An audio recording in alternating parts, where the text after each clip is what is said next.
One rule of thumb I would say to anyone embarking upon using AI and knowing that they're either in a sensitive industry altogether or they have sensitive parts of their business, I would most certainly say the first thing you want to do is understand, right, let's set some rules and some behaviors around how I want to only ever interact with the platform. So I'm going to set myself rules personally around what I will and won't ever upload to LLM or an AI platform, and also then potentially have a bit of a user guide internally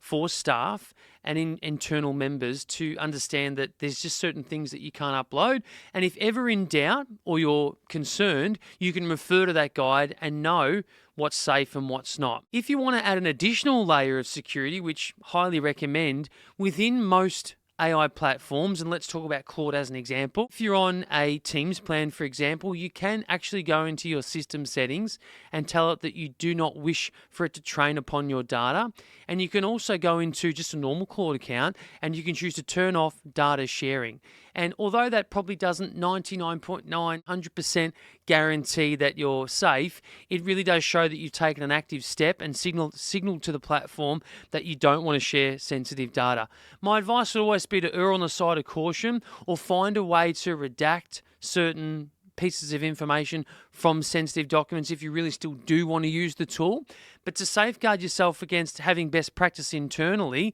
and because every organization has shadow AI running rampant, everyone's using their personal ChatGPT or Claude account, you want to get on the front foot, be proactive as a business, especially if you're over probably 5 headcount, and you want to have a guide that says to people, this are the do's and these are the don'ts, and that way you've given people parameters in which to work within.